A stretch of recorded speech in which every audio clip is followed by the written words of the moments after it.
श्रीगुरुभ्यो नमः। हरिः ओम्। ॐ जन्माद्यस्य यतोऽन्वयादितरतश्चार्थेष्वभिज्ञस्वराट् तेने ब्रह्महृदाय आदिकवये मुह्यन्ति यं सूरयः तेजो वारिमृदां यथा विनिमयो यत्र त्रिसर्गो मृषा धाम्ना स्वेन सदा निरस्तकुहकं सत्यं परं धीमहि यं प्रव्रजन्तमनुपेतमपेतकृत्यं द्वैपायनो विरहकातर आजुहाव पुत्रेति तन्मयतया सर्वोऽपि नेदुस्तं सर्वभूतहृदयं मुनिमानतोऽस्मि।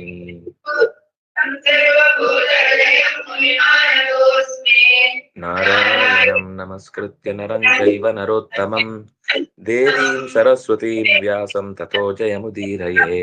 स्वस्त्यस्तु सतां हरिः ओम्।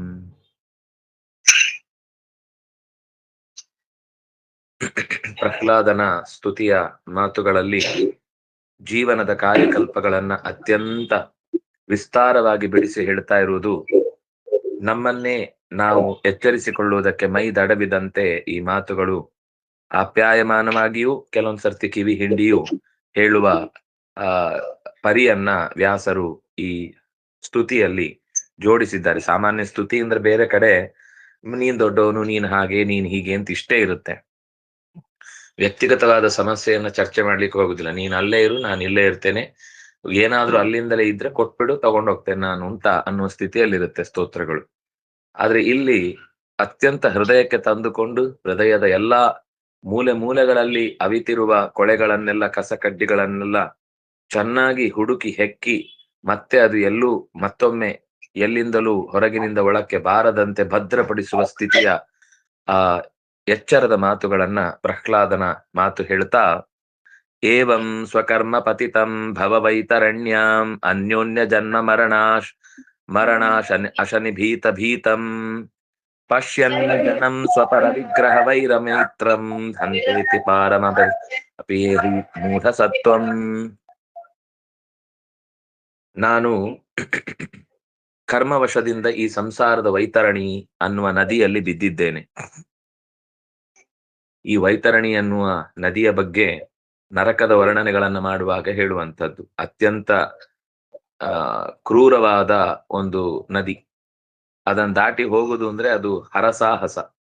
ಆಚೆಯಿಂದ ಗೋದಾನ ಮಾಡಿದ್ರೆ ಅವನು ಹಸು ಅವನನ್ನ ಬಾಲ ಕೊಟ್ಟು ಮೇಲ್ ಬಾ ಅಂತ ಕರಿಯತ್ತಂತೆ, ಇಲ್ಲ ಅಂದ್ರೆ ಕೊಚ್ಕೊಂಡು ಹೋಗ್ತಾ ಇರ್ತಾನೆ. ಏನ್ ಹೇಳುದು, ಅದನ್ನು ವರ್ಣನೆ ಮಾಡಿದ್ರೇನೆ ಕಷ್ಟ ಆಗತ್ತೆ ಹೇಳಲಿಕ್ಕೆ. ಆದ್ರೆ ಸಂಸಾರ ಅನ್ನೋದು ಅದರದ್ದೇ ಇನ್ನೊಂದು ಮುಖ ಅಂತ ಪ್ರಹ್ಲಾದ ಕರೀತಾ ಇದ್ದಾನೆ. ಯಾಕೆಂದ್ರೆ ಇದು ಹಾಗೆ ಗರ್ಭದ ಕೊಳೆಯಲ್ಲಿ ಬಿದ್ದು ಕೊಳೆಯುವುದು ಅಂದ್ರೆ ಅದೇ ತರ, ಮತ್ತೆ ಗರ್ಭಕ್ಕೆ ಬಿಳುದು, ಮತ್ತೆ ಜೀವನಕ್ಕೆ ಬರುವುದು, ಮತ್ತೆ ಅದನ್ನೇ ಸಂಪಾದಿಸ್ಲಿಕ್ಕೆ ಬೇಕಿರುವಂತಹ ಕರ್ಮಗಳನ್ನ ಮಾಡುವುದು ಅನ್ನುವ ರೀತಿಯಲ್ಲಿ ಮತ್ತೆ ಹುಟ್ಟು, ಮತ್ತೆ ಸಾವು, ಪುನರಪಿ ಜನನಂ ಪುನರಪಿ ಮರಣಂ ಪುನರಪಿ ಜನನಿ ಜಠರೇ ಶಯನಂ ಅನ್ನುವ ಈ ಆಘಾತಗಳಿಗೆ ನಾನು ಅತಿಯಾಗಿ ಭಯ ಪಡ್ತಾ ಇದ್ದೇನೆ. ನನ್ನ ಶರೀರದ ಮತ್ತು ಪರರ ಶರೀರದ ನಡುವಿನ ಅಂತರವನ್ನ ಗಮನಿಸದೆ, ಅದೂ ಒಂದು ದಿವಸ ಬಿಟ್ಟು ಹೋಗುವಂಥದ್ದು, ಇದೂ ಒಂದು ದಿವಸ ಬಿಟ್ಟು ಹೋಗುವುದು ಅಂತ ಗೊತ್ತಾಗದೆ ಅಷ್ಟರಲ್ಲೇ ಇರುವುದರಲ್ಲಿ ಏನಾದ್ರೂ ಮಾಡಿ, ದ್ವೇಷ ಮಾಡಿ, ಅಸೂಯೆ ತೋರಿ ಹೇಗಾದ್ರೂ ಅದನ್ನು ಮಣಿಸ್ಬೇಕು, ಅದಕ್ಕಿಂತ ನಾನು ದೊಡ್ಡವನು ಅನ್ನುವ ಈ ಹುಚ್ಚು ಸಾಹಸಗಳಿಗೆ ನಾವು ನಿರಂತರ ಹುಂಬ ಧೈರ್ಯದಿಂದ ಕೈ ಹಾಕ್ತಿರ್ತೇವೆ. ಈ ಸಂಸಾರದ ಪ್ರವಾಹವನ್ನ ಈಜಿ ದಾಟ್ಲಿಕ್ಕೆ ಆಗದ ಮೂಢಸತ್ವಂ. ಮೂಢಸತ್ವ ಅಂದ್ರೆ ಬುದ್ಧಿಯಿಂದಲೂ ಶಕ್ತಿಯಿಂದಲೂ ಅತ್ಯಂತ ವೀಕು ಅಂತ ಅರ್ಥ. ದಡ್ಡ, ಏನ್ ಮಾಡ್ಬೇಕು ಅಂತಾನೆ ಗೊತ್ತಿಲ್ಲ ಅಂತ ಮೂಢಸತ್ವ ನಾನು. ನೀನು ಜನಂ ಪಶ್ಯನ್, ಈ ಪಾಪದ ಮರಿಯನ್ನ ನೋಡಿ, ಅಯ್ಯೋ ನೀರಲ್ಲಿ ಬಿದ್ದು ಒದ್ದಾಡ್ತಾ ಇದೆ ಇದು ಅಂತ, ಅಯ್ಯೋ ಈ ಮಗುವಿಗೆ ಏನಾದ್ರೂ ಮಾಡಿ ನಾನು ರಕ್ಷಣೆ ಮಾಡ್ಬೇಕು ಅಂತ ಆಲೋಚನೆ ಮಾಡಿ ದಯವಿಟ್ಟು ನನ್ನನ್ನು ಪಾರಂ ಅತಿಪೀಪೃಹಿ ಅಂದ್ರೆ ದಾಟಿಸು. ಈ ಸಂಸಾರದ ಎಡವುಗಳಿಂದ ಪಾಪ ಈತ ಕಷ್ಟ ಪಡ್ತಾ ಇದ್ದಾನೆ, ಈತನನ್ನು ಉದ್ಧಾರ ಮಾಡ್ಲೇಬೇಕು ಅನ್ನುವ ಕರುಣೆ ತೋರಿ ನನ್ನನ್ನ ನೀನು ದಡಕ್ಕೆ ಸೇರಿಸು. ಪಾರಂ ಅತಿಪೀಪೃಹಿ ಅಂದ್ರೆ ಎತ್ತಿ ಹಾಕು, ಪಾರ ಅಂದ್ರೆ ದಂಡೆ, ದಂಡೆಯಲ್ಲಿ ನನ್ನನ್ನ ಅಂದ್ರೆ ಈ ಕೊಳೆಯಿಂದ ಹೊರಕ್ಕೆ ಪಾರು ಮಾಡು. ಕೋನ್ವತ್ರ ತೇಖಿಲ ಗುರೋ ಭಗವನ್ ಪ್ರಯಾಸ ಉತ್ತಾರಣೇಸ್ಯ ಭವ ಸಂಭವ ಲೋಪಹೇತೋ ಮೂಢೇಶು ವೈ ಮಹದನುಗ್ರಹ ಬಂಧೋ ಕಿಂತು ತೇ ಪ್ರಿಯಜನಾನು ಸೇವಮಾನ.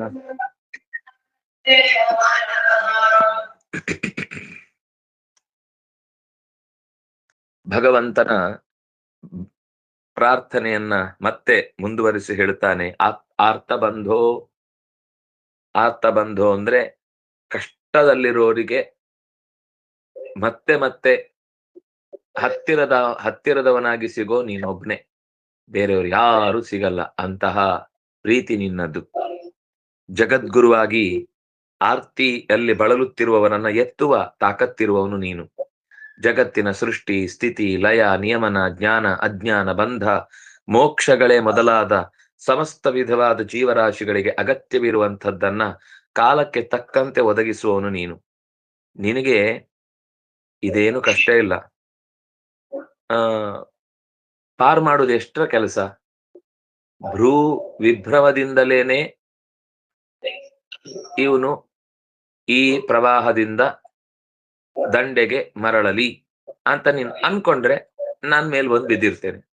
ನೀನು ನನ್ನ ಹತ್ರಕ್ಕೆ ಓಡ್ ಬರ್ಬೇಕು, ಓಡಿ ಬಂದು ಕೈ ಹಿಡಿಬೇಕು, ಎಲ್ಲಿದ್ದಾನೋ ಅಂತ ಕೊಚ್ಚಿ ಹೋಗ್ತಾ ಇರೋಣ ನನ್ನ ಹಿಂದೆ ಹಿಂಬಾಲಿಸಿಕೊಂಡು ಬರ್ಬೇಕು, ಬಂದು ಆಮೇಲೆ ಎಳೆದ್ದು ಆ ಗಲೀಜು ಕೈಗಳಿಂದ ಛೆ ಇವನನ್ನು ಮುಟ್ಬೇಕಾಯ್ತಲ್ಲ ಅಂತ ಹೇಸಿಕೆ ಪಡಬೇಕು. ಇದ್ಯಾವ ಕಷ್ಟವೂ ನಿನಗಿಲ್ಲ, ಕೇವಲ ಸಂಕಲ್ಪ ಅಷ್ಟೇ. ಭ್ರೂ ವಿಭ್ರಮದಿಂದಲೇನೆ ಅನಾಯಾಸವಾಗಿ ನೀನು ನನ್ನನ್ನು ಪಾರ ಮಾಡಬಲ್ಲೆ, ನಿನಗೇನು ಕಷ್ಟ ಇಲ್ಲ. ಒಂದು ಹಾಡಿದೆ, ಯಾತ್ವರ ಜಲ ಸಂಚಾರೇ ಯಾತ್ವರ ವೇದ ರಕ್ಷಣೆ. ಏನು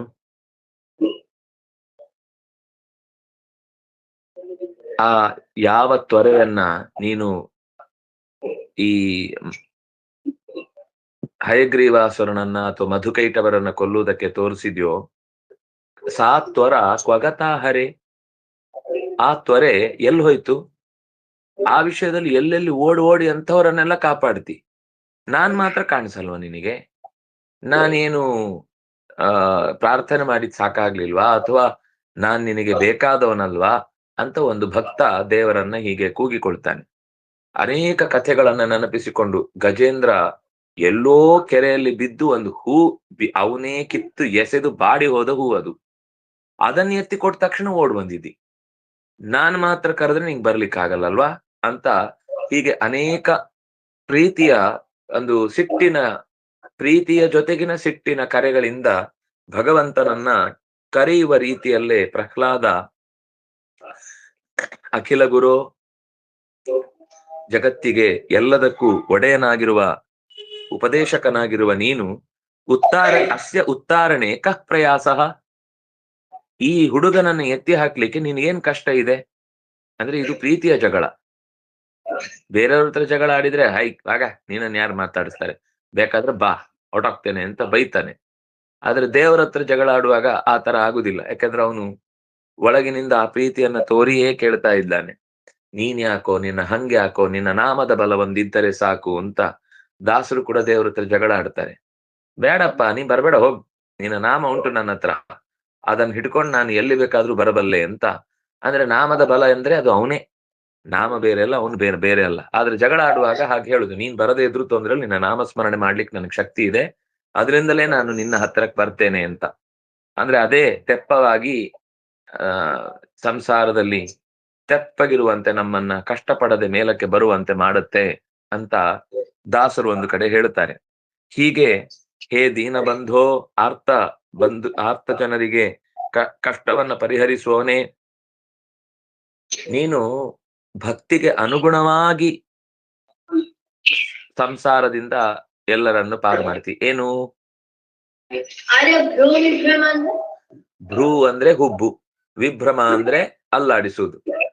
ಅಂದ್ರೆ ನಾವು ಯಾವ್ದಾದ್ರು ಒಂದು ಕೆಲಸ ಮಾಡ್ಲಿಕ್ಕೆ ಒಬ್ರಿಗೆ ಹೇಳಿರ್ತೇವೆ, ಎಲ್ರು ಕೂತಿರ್ತಾರೆ, ಅದನ್ನ ನಾವು ಬೇರೆಯವ್ರ ಹತ್ರ ಹೇಳಲಿಕ್ಕೆ ಆಗುದಿಲ್ಲ, ಅವರ ಹುಬ್ಬನ್ನೇ ಇಷ್ಟೇ ಹಾರಿಸಿ ಹೇಳ್ಬೇಕಾಗತ್ತೆ. ಅಂದ್ರೆ ಬರೀ ಹುಬ್ಬಿನ ಹಾರುವಿಕೆಯಿಂದಲೇನೆ ಇಡೀ ಆ ಪಂಕ್ತಿಗೆ ಬಡಿಸ್ಬೇಕಾದ ಸ್ವೀಟು ಅಲ್ಲಿಗೆ ಹೋಗಲ್ಲ, ಅದು ಒಳಗೆ ಹೋಗಿ ಕೂತ್ಕೊಳ್ಳುತ್ತೆ.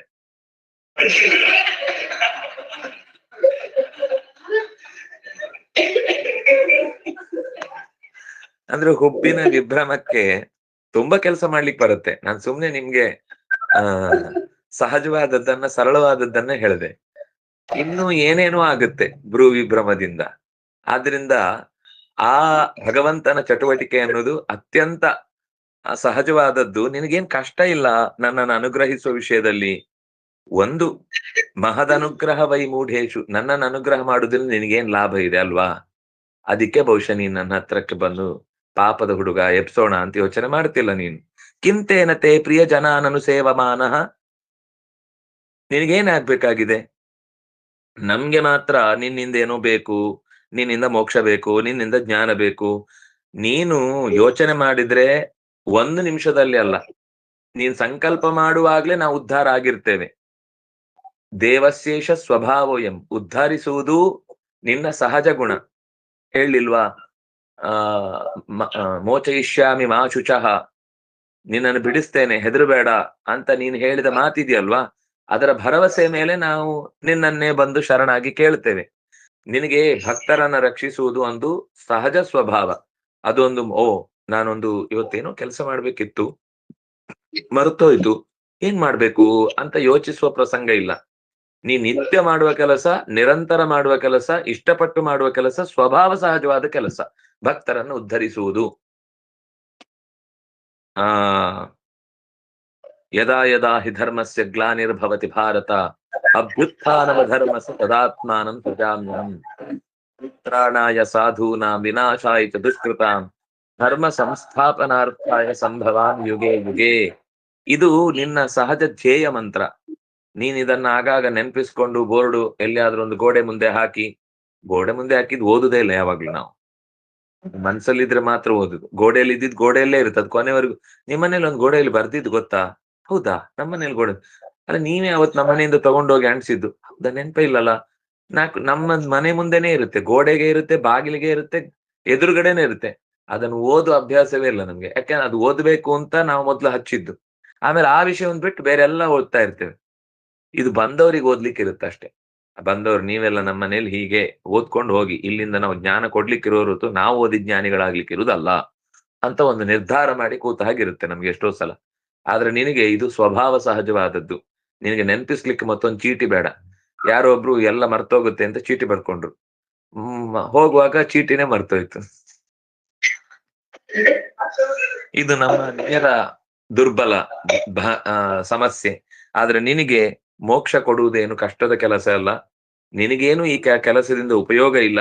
ಆದ್ರೆ ಮಹದನುಗ್ರಹ ನಮಗೆ ಮಾತ್ರ ಅದು ಜೀವನದಲ್ಲಿ ನಿನ್ನ ಬಳಿ ಸಾರುವುದು, ನಿನ್ನ ಹತ್ತಿರಕ್ಕೆ ಬರುವುದು ಅಂದ್ರೆ ಅದು ನಮ್ಮ ಎಣಿಕೆಗೆ ಸಿಗದಂತಹ ಅತ್ಯಂತ ಅಪೂರ್ವವಾದ ಸೌಖ್ಯ ಅಂತ ಪ್ರಹ್ಲಾದ ಹೇಳ್ತಾನೆ.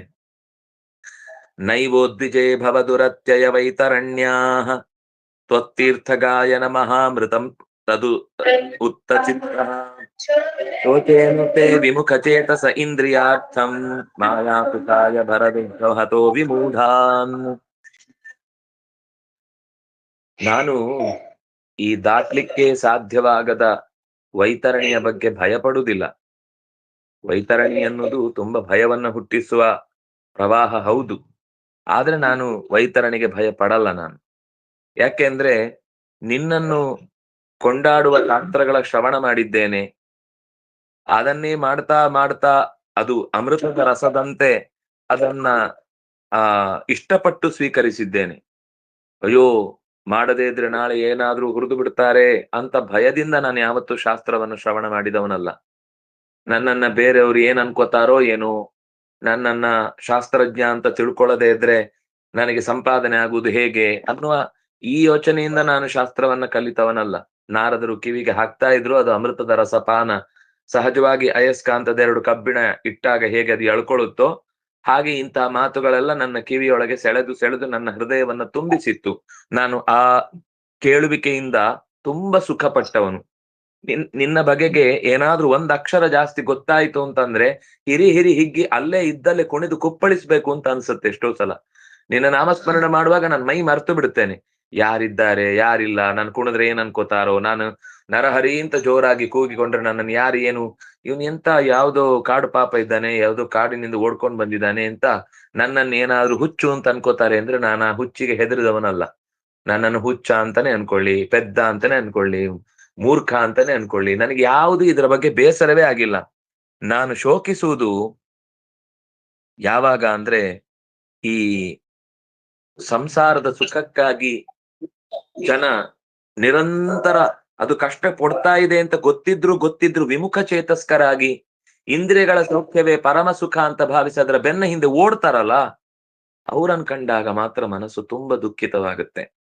ಶೋಚೆ ತೇ ವಿಮುಖ ಚೇತಸಃ, ನಿನಗೆ ಮುಖ ಮಾಡದೆ ಬೆನ್ನು ಕೊಟ್ಟು ಓಡುವ ಇಂದ್ರಿಯಾರ್ಥಗಳ ಮಾಯಾ ಸುಖಾಯ, ಅದು ಸುಖ ಅಲ್ಲ, ಅದು ಕೇವಲ ಏನು ಮರುಮರೀಚಿಕೆಯಂತೆ ಕೈಗೆ ಹಿಡಿಲಿಕ್ಕೆ ಹೋದಷ್ಟು ದೂರಕ್ಕೆ ಸೆಳೆಯುವಂತಹ ದಡ್ಡರ ಉದ್ವಹತಃ ವಿಮೂಢಾನ್, ಮೂಢರಂತೆ ಸಿಗದ ಸುಖಕ್ಕಾಗಿ ಕೈ ಚಾಚುವ ಮಂದಿಯನ್ನ ಕಂಡಾಗ ಮಾತ್ರ ಅನುಶೋಚೆ, ನಾನು ಸ್ವಲ್ಪ ಕತಿಗೊಳ್ತೇನೆ.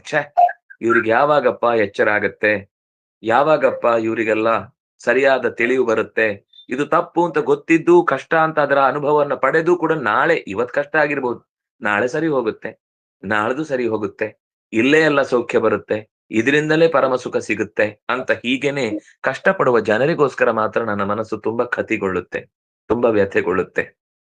ಪ್ರಾಯೇಣ ದೇವ ಮುನಯ ಸ್ವಾಮಿ ಮುಕ್ತಿ ಕಾಮ ಮೌನಂ ಚರಂತಿ ವಿಜನೇನ ಪರಾರ್ಥ ನಿಷ್ಠಾ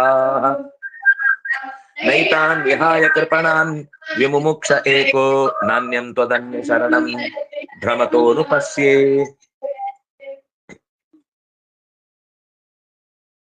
ದೇವತೆಗಳು ಮುನಿಗಳು ಸಾಮಾನ್ಯವಾಗಿ ಯಾರು ತಮ್ಮನ್ನ ನಂಬಿ ಜ್ಞಾನ ಸಿಗುತ್ತೆ ಅಂತ ಆಲೋಚನೆ ಮಾಡುತ್ತಾರೋ ಅಂಥವರಿಗೆ ದಾರಿ ತೋರಿಸ್ತಾರೆ. ಸ್ವತಃ ಅವರು ಕೂಡ ಏಕಾಂತದಲ್ಲಿ ಮೌನವನ್ನ ಆಚರಿಸ್ತಾರೆ. ಒಂದು ರೂಪದಿಂದ ನಿರಂತರ ಅವರ ಧ್ಯಾನ ನಡೀತಾ ಇರುತ್ತೆ. ದೇವತೆಗಳು ಬೇರೆ ಬೇರೆ ರೂಪದಿಂದ ಲೋಕದ ಕಾರ್ಯಭಾರವನ್ನ ಮಾಡುವವರಾಗಿದ್ರೂ ಕೂಡ ಒಂದು ರೂಪದಿಂದ ಅವರು ನಿರಂತರ ಧ್ಯಾನಶೀಲರಾಗಿರ್ತಾರೆ. ಈಗ ಇಂದ್ರನ ಕಾರ್ಯಭಾರವನ್ನು ಮಾಡುವುದಲ್ಲದೆ, ಅವತಾರಗಳ ಸಮಯದಲ್ಲಿ ಅವತಾರದ ಜವಾಬ್ದಾರಿಯನ್ನು ಹೊರುವುದಲ್ಲದೆ, ಒಂದು ಸ್ಥಿರವಾದ ಜಾಗದಲ್ಲಿ ಕೂತು ನಿರಂತರವಾದ ಅನುಷ್ಠಾನದಲ್ಲಿ ತೊಡಗಿರ್ತಾರೆ. ಇದು ದೇವತೆಗಳಿಗೆ ಸಹಜವಾಗಿ ಇರುವ ಗುಣ. ಇದು ಆ ಆಚರಣೆಯನ್ನು ಅವ್ರು ಯಾವತ್ತೂ ಬಿಡಲ್ಲ. ಇನ್ನೊಬ್ಬರ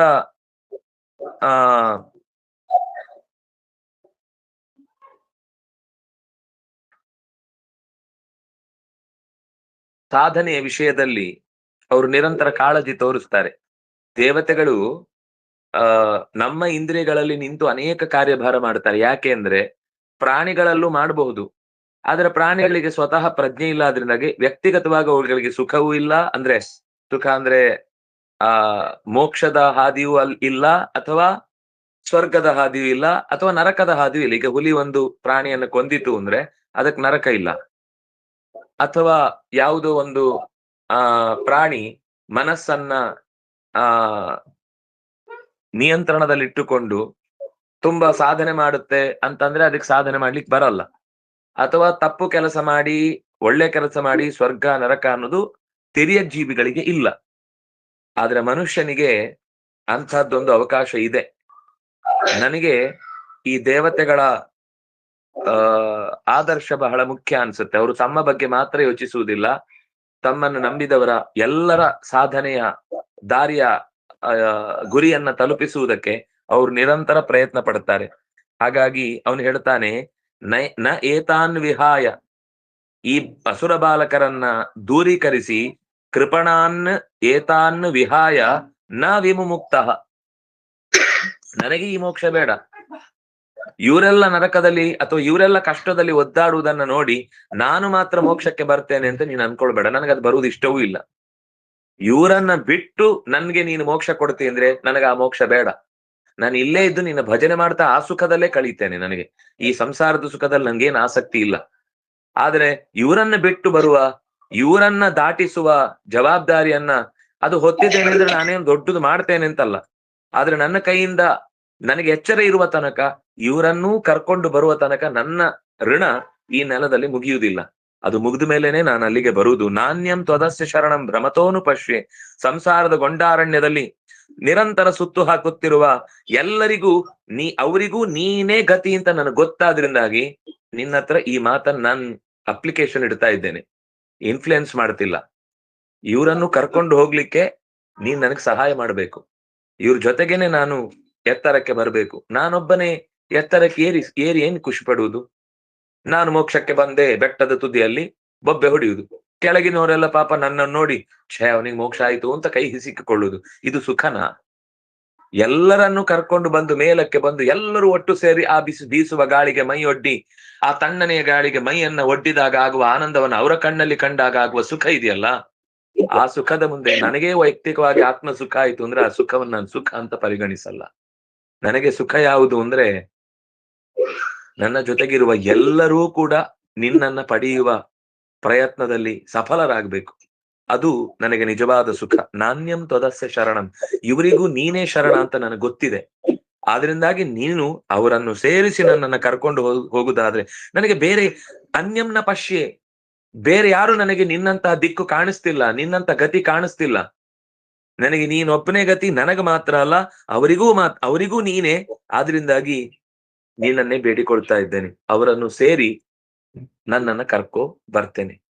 ನನ್ನನ್ನು ಮಾತ್ರ ಕರ್ಕೊಂಡು ಹೋಗ್ತೇನೆ ಅಂತ ವಿಶೇಷ ಆಫರು, ನಿಮಗೆ ಸ್ಪೆಷಲ್ ವಿಮಾನ ಇದೆ, ಸ್ಪೆಷಲ್ ಪ್ಯಾಕೇಜ್ ಇದೆ ಅಂತ ಇದ್ಯಾವುದನ್ನು ನೀನ್ ನನಗೆ ತೋರಿಸ್ಬೇಡ. ನನ್ನೊಟ್ಟಿಗೆ ನನ್ನ ಅನೇಕ ಜನ ಬಂಧುಗಳು, ನನ್ನ ಅನೇಕ ಜನ ವಿಮೂಢರು, ಅವ್ರಿಗೆ ಗೊತ್ತಿದ್ದು ಮಾಡ್ತಾ ಇಲ್ಲ, ತಿಳಿಯದೆ ಅವರ ದಡ್ಡತನದಿಂದ ಈ ತಪ್ಪು ಮಾಡ್ತಿದ್ದಾರೆ. ಅವರಿಗೆ ಉದ್ಧಾರದ ದಾರಿ ತೋರಿದ್ರೆ ಅವರು ಖಂಡಿತ ಆ ಸಾಧನೆಯ ದಾರಿಯಲ್ಲಿ ಹೆಜ್ಜೆ ಇಡುವುದಕ್ಕೆ ಸಿದ್ಧರಿದ್ದಾರೆ. ಯಾಕಂದ್ರೆ ಅವನು ಸುಮಾರು ದಿವಸದಿಂದ ಟ್ಯೂಷನ್ ಕ್ಲಾಸ್ ಮಾಡ್ತಿದ್ನಲ್ಲ, ನನಗೆ ಗೊತ್ತಿದೆ ಎಲ್ಲ ವಿದ್ಯಾರ್ಥಿಗಳು ಹೇಗಿದ್ದಾರೆ ಅಂತ. ಹಾಗಾಗಿ ಅವರೆಲ್ಲರನ್ನೂ ಜೊತೆಗೆ ಕರ್ಕೊಂಡು ಹೋಗ್ಬೇಕು ಅಂತ ನಾನು ಇನ್ನೂ ಇರ್ತೇನೆ ಅಂತ ಹೇಳಿದ್ದಕ್ಕೇನೆ ಅವನೇ ಮುಂದೆ ಬಾಹ್ಲಿಕ ರಾಜನಾಗಿ ಬಂದ ಅಂತ ಭಾರತ ಹೇಳುತ್ತೆ. ಆ ಪ್ರಹ್ಲಾದನೇ ಮುಂದೆ ಬಾಹ್ಲಿಕ ರಾಜನಾಗಿ ಹುಟ್ಟಿದ ಅಂತ. ಮತ್ತು ನಂಬಿಕೆ ಅವರೇ ರಾಘವೇಂದ್ರ ಸ್ವಾಮಿಗಳಾಗಿ ಬಂದು ಇನ್ನೂ ನೂರಾರು ಸಾವಿರಾರು ಲಕ್ಷಾಂತರ ಜನರಿಗೆ ವರಗಳನ್ನ ಕೊಡ್ತಾ ಮೋಕ್ಷಕ್ಕೆ ಕರ್ಕೊಂಡು ಹೋಗುವ ದಾರಿಯನ್ನೂ ತೋರಿಸ್ಲಿಕ್ಕೆ ನಾನು ಸಿದ್ಧ. ಆದ್ರೆ ಜನರಿಗೆ ಏನ್ ಪಾಪ, ಮೊದಲ ಕಷ್ಟಗಳೇ ಪರಿಹಾರ ಆಗುದಿಲ್ಲ. ಜ್ಞಾನದ ತನಕ ಎಲ್ಲಿ ಬರ್ಬೇಕು? ಅವರ ಸ್ತೋತ್ರದಲ್ಲಿ ಒಂದ್ ಕಡೆ ಬರುತ್ತೆ, ದೀಪ ಸಂಯೋಜನಾ ಜ್ಞಾನಂ. ದೀಪ ಸಂಯೋಜನೆ ಮಾಡಿ ಭಕ್ತಿಯಿಂದ ಕೈ ಮುಗಿದು ಕೇಳ್ಕೊಂಡ್ರೆ ರಾಘವೇಂದ್ರ ಗುರುಗಳಿಂದ ಪೂರ್ಣವಾದ ಅಂತರಂಗದ ಜ್ಞಾನ ಬರುತ್ತೆ ಅಂತ. ಬೇರೇನು ಇದೆ, ಕಾಲಿಲ್ಲದವ್ರಿಗೆ ಕಾಲು ಬರುತ್ತೆ, ಕಣ್ಣಿಲ್ದವ್ರಿಗೆ ಕಣ್ಣು ಬಂದಿದೆ. ಎಷ್ಟೋ ಭಕ್ತರು ಅದರದ್ದು ಒಂದು ಆ ಮಹಿಮೆಯನ್ನ ಕೇಳಲಿಕ್ಕೆ ಕೂತ್ರೇನೆ ನಮ್ಮ ಬದುಕು ಸಾಲುದಿಲ್ಲ. ಅಷ್ಟು ನಿತ್ಯ ಹೊಸ ಹೊಸ ಹೊಸ ಘಟನೆಗಳು ನಮ್ಮ ಕಣ್ಣ ಮುಂದೆಯೇ ನಡೆಯುವುದನ್ನು ನಾವು ನೋಡುತ್ತೇವೆ. ಮಂತ್ರಾಲಯ ಅಂತಂದ್ರೆ ನಿಜವಾಗಿ ಮಂತ್ರ ಸಿದ್ಧಿಯ ಆಲಯ ಅದು. ಅದು ಮಂಚಾಲಮ್ಮನ ಸ್ಥಾನ ಮೂಲದಲ್ಲಿ. ಅದು ಮಂಚಾಲಮ್ಮ ಅಂತ ಅವಳೇ ಜಾಗ ಕೊಟ್ಟದ್ರಿಂದ ಅಲ್ಲಿ ಅವರು ತಮ್ಮ ಸ್ಥಾನವನ್ನ ಭದ್ರಗೊಳಿಸಿ ಭಕ್ತರಿಗೆ ನೆಲೆಯಾಗಿ ನಿಂತರು. ಆದ್ರೆ ಅವರ ಪ್ರಾರ್ಥನೆ ಸೇಮ್ ಇದೇ ಮಾತು ಅವರ ಜೀವನದಲ್ಲೂ ಬರುತ್ತೆ. ಅವರು ಒಟ್ಟು 700 ವರ್ಷಗಳ ಕಾಲ ಅದೇ ವೃಂದಾವನದಲ್ಲಿ ಇದ್ದು ಅನೇಕ ಭಕ್ತರ ಬದುಕಿನ ಎಲ್ಲ ಅಪೇಕ್ಷೆಗಳನ್ನ ಈಡೇರಿಸ್ತಾರೆ ಅಂತ ನಂಬಿಕೆ ಇರುವುದು. ಹಾಗಾಗಿ ಆ ಸ್ಥಿತಿಯಲ್ಲಿ ಯಾವ ಭಕ್ತರು ಬಂದ್ರೆ ಅವರು ಅದರಲ್ಲಿ ಯಾವ ಜಾತಿ, ಯಾವ ಮತ, ಯಾವ ಭಾಷೆ, ಸರ್ ಥಾಮಸ್ ಮನ್ರೋ ಅನ್ನುವನ ಒಬ್ಬ ಬ್ರಿಟಿಷ್ ಅಧಿಕಾರಿಯ ಜೀವನದ ಕಥೆಯಲ್ಲಿ ಅವರ ಬಗ್ಗೆ ಬರೀತಾನವನು. ಕನಸಿನ ಕಾಣಿಕೆ ಅಂತ ಒಂದು ಪುಸ್ತಕವನ್ನ ಜಿ.ಬಿ. ಜೋಶಿ ಅವರು ಬರೆದಿದ್ದಾರೆ. ಅವರು ಅದರ ಜೊತೆಗೆ ಅವನು ಒಂದು ತನ್ನ ಗೆಜೆಟ್ ನಲ್ಲಿ ಮಂತ್ರಾಲಯದಿಂದ ಇಂಗ್ಲಿಷ್ ಈಸ್ಟ್ ಇಂಡಿಯಾ ಕಂಪನಿಗೆ ಟ್ಯಾಕ್ಸ್ ಬರಬೇಕು ಅನ್ನುವ ಕಾರಣಕ್ಕೋಸ್ಕರ ಆ ಮಂತ್ರಾಲಯಕ್ಕೆ ಬರ್ತಾನೆ. ಬಂದು ಅಲ್ಲಿ ಅದರ ಆಸ್ತಿಗಳನ್ನೆಲ್ಲ ಇದಕ್ಕೆ ಸರ್ಕಾರದಕ್ಕೆ ವಶಪಡಿಸಿಕೊಳ್ಬೇಕು ಅಂತ ಬಂದಾಗ ಅವನು ವೃಂದಾವನದ ಮುಂದೆ ನಿಂತು ಯಾಕೋ ಅವನನ್ನು ಯಾರು ಕರೆದು ಮಾತಾಡಿಸಿದಾಗ ಅನ್ಸುತ್ತೆ. ಅವನಿಗೆ ಅಲ್ಲಿಂದನೇ ಒಂದು ಧ್ವನಿ ಕೇಳಿಸುತ್ತೆ, ನೀನ್ ಇಲ್ಲಿ ಬಂದು ಏನ್ ಮಾಡ್ತಾ ಇದ್ದೀ, ಇದು ಸರ್ಕಾರಕ್ಕೆ ಸಂಬಂಧಪಟ್ಟ ಭಾಗ ಅಲ್ಲ ಇದು. ಇಲ್ಲಿ ಅನೇಕ ಧರ್ಮ ಕರ್ಮಗಳು ನಡೆಯುತ್ತೆ. ಈ ಜಾಗದಲ್ಲಿ ಯಾವತ್ತೂ ರಾಜಕೀಯ ತಲೆ ತೂರಬಾರದು, ಅಧಿಕಾರದ ವರ್ಗ ಇಲ್ಲಿ ತಲೆ ಹಾಕಬಾರದು. ಇಂಥ ಧರ್ಮ ಕರ್ಮಗಳು ನೀವು ಮಾಡ್ಬೇಕು, ಆದ್ರೆ ನೀವು ಮಾಡುವವರಿಗೂ ಬಿಡದಂತಹ ಸ್ಥಿತಿ ಬರಬಾರದು ಅಂತ ಅವನಿಗೆ ಅವನದ್ದೇ ಭಾಷೆಯಲ್ಲಿ ಒಳಗಿನಿಂದ ಅವನಿಗೆ ಆ ವೃಂದಾವನದಿಂದ ಮಾತು ಬರುತ್ತೆ. ಅವನು ಆಮೇಲೆ ತಕ್ಷಣವೇ ಅಲ್ಲಿ ಬಂದ ದಾಖಲೆಗಳ ಎಲ್ಲವನ್ನೂ ಕ್ಲಿಯರ್ ಮಾಡಿ ಇಲ್ಲಿಂದ ಏನು ಬರ್ಬೇಕಾಗಿಲ್ಲ ಅಂತ ಪ್ರತ್ಯೇಕ ಅದರ ಪತ್ರ ಇವತ್ತಿಗೂ ಅಲ್ಲಿದೆ. ಆ ಪತ್ರವನ್ನ ಮಠಕ್ಕೆ ಕೊಟ್ಟು ಇದು ನಾವು ಇಲ್ಲಿ ಟ್ಯಾಕ್ಸ್ ತಗೊಳ್ಬೇಕಾದ ಅಗತ್ಯ ಇಲ್ಲ ಅಂತ ಹೊರಟು ಹೋದ ಅಂತ ಅವನು ತನ್ನ ಜೀವನದ ಕಥೆಯಲ್ಲಿ ಬರ್ಕೊಂಡಿದ್ದಾನೆ. ಇಂತಹ ಸಾವಿರಾರು ಘಟನೆಗಳು ನಿರಂತರ ನಡೀತಾ ಇರುವಾಗ್ಲೂ ಅವ್ರ ಬಗ್ಗೆ ಹೇಳುವುದೇನು ಅಂತಂದ್ರೆ, ಪ್ರಹ್ಲಾದರಾಜರಂತೆ ತಾನು ಕೂಡ ಅವ್ರ ಜೀವನದ ಉದ್ದಕ್ಕೂ ಅಂದ್ರೆ ಅವರು ಸನ್ಯಾಸ ಜೀವನ ಸ್ವೀಕಾರ ಮಾಡುವುದಕ್ಕಿಂತ ಮುಂಚೆ ಅವರ ಜೀವನ ಅಂದ್ರೆ ಅದು ಕಡು ಬಡತನ. ಒಂದು ದಿವಸವೂ ಆ ಬಡತನಕ್ಕಾಗಿ ಹಲು ಬಿದ್ದವರಲ್ಲ. ಕೈ ಕಾಲನ್ನ ಕೊಸರಿಕೊಂಡವರಲ್ಲ. ಛೆ, ಇಷ್ಟು ನಂಬಿದ್ದಕ್ಕೆ ಈಗ ಕಷ್ಟಪಡಬೇಕು ಅಂತ ಮನಸ್ಸಿನಲ್ಲೂ ಬೇಸರ ಪಟ್ಕೊಂಡವರಲ್ಲ. ಆದ್ರೆ ಅವರಿಂದ ಮಾತ್ರ ಬದುಕು ಎಲ್ಲರದ್ದು ಕೂಡ ವರ್ಣಮಯ ಆಗುತ್ತೆ. ತುಂಬಾ ಅವರ ಕಷ್ಟ ನಷ್ಟಗಳೆಲ್ಲ ಪರಿಹಾರವಾದದ್ದನ್ನ ನಾವು ನಿತ್ಯ ನೋಡ್ತೇವೆ. ಹಾಗೆ ರಾಘವೇಂದ್ರ ಗುರುಗಳ ಬದುಕಿನ ವಿಶೇಷತೆಯನ್ನ ಪ್ರಹ್ಲಾದ ತನ್ನ ಪ್ರತಿ ನಡೆಯಲು ತೋರಿಸಿದ್ದಾನೆ ಅನ್ನೋದನ್ನ ನಾವು ಕಾಣ್ಲಿಕ್ಕೆ ಸಾಧ್ಯ. ಯನ್ಮೈಥುನ ನಿಗ್ರಹ ಮೇಧಿ ಸುಖಂ ಹಿ ತುಚ್ಛಂ ಕಂಡು ಯನೇನ ಕರಯೋರಿವ ದುಃಖ ದುಃಖಂ ತೃಪ್ಯಂತಿ ದೇಹ ಕೃಪಣ ಬಹು ದುಃಖ ಬಾಜ ಕಂಡು ತಿವನ್ ಮನಸಿಜಂ ಪಿಸಹೇತ ಧೀರ. ಈ ಮನುಷ್ಯನಿಗೆ ದೈಹಿಕವಾದ ಸುಖ ಏನಿದೆ ಅದು ನಿಜವಾದ ಪೂರ್ಣ ಭೋಗ ಅಲ್ಲ. ಈ ಗಾಯ ಆದಾಗ ಉಜ್ಜಿ ನವೆಯನ್ನ ಹೋಗಲಾಡಿಸ್ಬೇಕು ಅಂತ ಮತ್ತೆ ಮತ್ತೆ ತಿಕ್ಕುವಾಗ ಖುಷಿ ಆಗುತ್ತೆ. ಆದ್ರೆ ತಿಕ್ಕಿ ಸ್ವಲ್ಪ ಹೊತ್ತಾದ್ಮೇಲೆ ಮತ್ತೆ ಆ ಉಗುರು ತಾಗಿ ಗಾಯವಾಗಿ, ಆ ಗಾಯದಿಂದ ಕೀವಿನಿಂದ ಗಾಯ ದೊಡ್ಡದಾಗಿ ಕೊನೆಗೆ ಕೈಯೋ ಕಾಲೋ ಕೀಳುವಂತಾದಾಗ ಅವನಿಗೆ ತಾನು ಮೊದಲು ಏನು ತುರಿಸಿಕೊಂಡದ್ದು ಅದು ಎಷ್ಟು ದೊಡ್ಡ ಅಪರಾಧ ಆಯಿತು ಅಂತ ಅವನಿಗೆ ಅನ್ನಿಸುವಷ್ಟೊತ್ತಿಗೆ ಕಾಲಿರಲ್ಲ. ಮತ್ತೆ ಮತ್ತೆ ದುಃಖಕ್ಕೆ ಕಾರಣ ಆಗುತ್ತೆ. ತುರಿಕೆಯ ಗಾಯ ಹೇಗೆ ಅದು ಮತ್ತೆ ಮತ್ತೆ ಬದುಕನ್ನೇ ದುರ್ಭರಗೊಳಿಸುತ್ತೋ ಹಾಗೆ ದೇಹ ಪೋಷಣೆಯಲ್ಲಿಯೇ ನಿರತರಾದ ಮಂದಿ ಮತ್ತೆ ಮತ್ತೆ ದುಃಖವನ್ನೇ ಉಣಬೇಕಾಗುತ್ತೆ. ದಷ್ಟಪುಷ್ಟವಾಗಬೇಕು, ನೀಳವಾಗಬೇಕು, ಇನ್ನೇನೇನೋ ಅವ್ರವ್ರಿಗೆ ಯಾವ್ದು ಅವ್ರಿಗೆ ಏನಿದೆಯೋ ಅದು ಸಾಕು ಅಂತ ಅನ್ಸಲ್ಲ, ಅಥವಾ ಅದು ತೃಪ್ತಿ ಕೊಡಲ್ಲ. ಇನ್ಯಾರನ್ನೋ ನೋಡಿ ಅವ್ರ ಹಾಗೆ ಉದ್ದ ಜಡೆ ಇರ್ಬೇಕು, ಇವರ ಹಾಗೆ ಮುಖದಲ್ಲಿ ಮೈ ಕಾಂತಿ ಇರಬೇಕು, ಮೈಯ ಮೇಲೆ ಇಂಥ ಬಣ್ಣಗಳು ವರ್ಣಗಳು ಕಾಣಿಸಿಕೊಳ್ಬೇಕು, ತೆಳ್ಳಗಿರ್ಬೇಕು, ಬೆಳ್ಳಗಿರ್ಬೇಕು, ಹೇಗೇಗೋ ಇರ್ಬೇಕು, ಒಟ್ಟು ತಾನಿರುವುದನ್ನು ಬಿಟ್ಟು ಬೇರೆ ಹೇಗೋ ಇರ್ಬೇಕು ಅನ್ನೋದಕ್ಕೋಸ್ಕರ ಮಾಡುವ ನೂರಾರು ಪ್ರಯತ್ನಗಳೇನಿವೆ, ಆ ಎಲ್ಲಾ ಪ್ರಯತ್ನಗಳು ಕೂಡ ದುಃಖವನ್ನೇ ಉಣಿಸತ್ತೆ ಹೊರತು ಅದು ಸುಖಕ್ಕೆ ಕಾರಣ ಅಲ್ಲ. ಯಾಕೆಂದ್ರೆ ನಶ್ವರವಾದ ಶರೀರಕ್ಕೆ ನಾವು ಎಷ್ಟು ಅದನ್ನ ಆರೋಗ್ಯಯುತವಾಗಿ ಇರಿಸ್ಕೊಳ್ಬೇಕು ಮತ್ತು ಅದನ್ನ ಸಾಧನೆಗಾಗಿ ಬಳಸ್ಕೊಳ್ಬೇಕು ಅನ್ನೋದು ಸತ್ಯ. ಆದ್ರೆ ಈ ಸಾಧನೆ ಮತ್ತು ಅದರ ರಕ್ಷಣೆಯ ಉದ್ದೇಶ ಕೇವಲ ಕಾಣಿಸಿಕೊಂಡು ಸಂತೋಷ ಪಡುವುದು ಅಥವಾ ಅದರಿಂದ ಇನ್ನಷ್ಟು ತಾನು ಹೆಮ್ಮೆ ಅಹಂಕಾರ ಬರ್ಲಿಕ್ಕೆ ಅದು ಕಾರಣವಾಗುವಂತಾಗುವುದು ಅಂತ ಆದ್ರೆ ಅದು ಮೋಸವೇ ಅಥವಾ ನಾಶವೇ ಹೊರತು ನಷ್ಟವೇ ಹೊರತು ಅದು ಖುಷಿ ಕೊಡುವಂತದ್ದಲ್ಲ. ಸುಖದ ಆಸೆಗೆ ನವೆಯನ್ನು ತೀಡಿಕೊಂಡಂತೆ ಗಾಯದಿಂದ ಮತ್ತಷ್ಟು ದುಃಖ ಹೆಚ್ಚುವಂತೆ ಬುದ್ಧಿವಂತನಾದವನು ಎಷ್ಟೇ ನವೆಯಾದ್ರೂ ಕೂಡ, ಡಾಕ್ಟರ್ ಹೇಳ್ತಾರೆ ಎಷ್ಟೇ ತುರಿಕೆ ಬಂದ್ರೂ ತುರ್ಸ್ಕೋಬೇಡಿ, ತುರಿಕೆ ಬರುತ್ತೆ, ಕೆಲವೊಮ್ಮೆ ಈ ಗಾಯಗಳಾಗ್ತವೆ ಅಥವಾ ಕೆಲವೊಮ್ಮೆ ಕಜ್ಜಿಗಳಾಗ್ತವೆ. ಆಗ ಡಾಕ್ಟರ್ ಹೇಳಿದ್ರೆ ಫಸ್ಟ್ ಉಗುರು ತೆಗಿ ಮತ್ತು ಎಷ್ಟೇ ತುರಿಸ್ಬೇಕು ಅಂತ ಅನ್ಸಿದ್ರು ಕೈಯನ್ನ, ಮಕ್ಕಳೆಲ್ಲ ಕೆಲವೊಂದ್ಸರ್ತಿ ಹಾಗೆ ಮಾಡ್ಕೊಳ್ತಾರೆ ಅಂತ ಅವುಗಳನ್ನು ಕೈ ಕಟ್ಟಿ ಬಿಡ್ತಾರೆ, ಎರಡು ಕೈ ಕಟ್ಟಿ ಮಲಗಿಸ್ಬಿಡ್ತಾರೆ. ನಮ್ಗನ್ಸುತ್ತೆ ಅಯ್ಯೋ ಅಂತ, ಆದ್ರೆ ಅದು ಗಾಯ ಮಾಡ್ಕೊಂಡು ಆಗುವ ಮತ್ತೆ ಈಗ ಒಬ್ರೇ ಅಯ್ಯೋ ಅಂತೇವೆ, ಆ ಮಗು ಮಾತ್ರ ಅಯ್ಯೋ ಅನ್ನತ್ತೆ, ಆದ್ರೆ ಇಡೀ ಊರವ್ರ ಆಮೇಲೆ ಅಯ್ಯೋ ಅನ್ಬೇಕಾಗತ್ತೆ ಆ ಮಗುವಿನ ದುಸ್ಥಿತಿಯನ್ನು ನೋಡಿ. ಅದಕ್ಕಿಂತ ಈಗ ಒಂದು ಕ್ಷಣ ಕಷ್ಟಪಟ್ರೆ ಆ ನವೆ ತಡೆದುಕೊಂಡ್ರೆ ರೋಗ ಪರಿಹಾರ ಆದ್ಮೇಲೆ ಆ ನವೆ ತಾನಾಗಿಯೇ ಹೋಗುತ್ತೆ ಅನ್ನೋದು ಹೇಗೋ ಹಾಗೆ ಈ ಸಂಸಾರದ ಸುಖವೂ ಕೂಡ ಅಂತ ಪ್ರಹ್ಲಾದ ಏನು 5 ವರ್ಷದ ಹುಡುಗ, ಎಷ್ಟು ಮುತ್ಸದ್ದಿಯ ಮಾತು, ಎಷ್ಟು ಜವಾಬ್ದಾರಿಯುತವಾದ ಮಾತು, ಎಷ್ಟು ಸಹನೆಯಿಂದ ಕೂಡಿದ ಮಾತು. ಇದು ನಮಗೆ 100ರಲ್ಲಿ 1 ಸಲ ಅನ್ಸಿದ್ರು ನಮ್ಮನ್ನ ಸರಿಯಾದ ಗುರಿಗೆ ಮುಟ್ಟಿಸುವುದಕ್ಕೆ ಸಾಧ್ಯವಾಗುತ್ತೆ.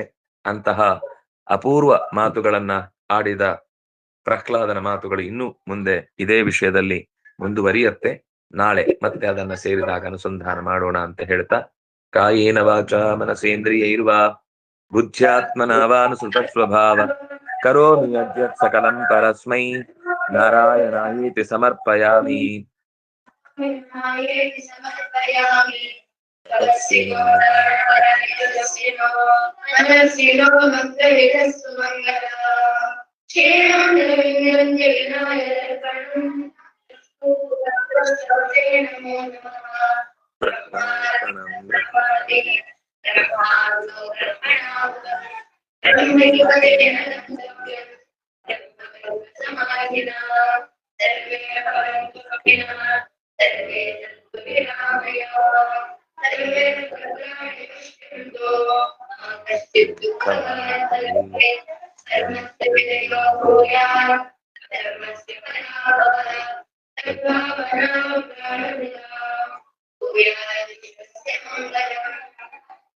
ಶ್ರೀಕೃಷ್ಣಾರ್ಪಣಮಸ್ತು.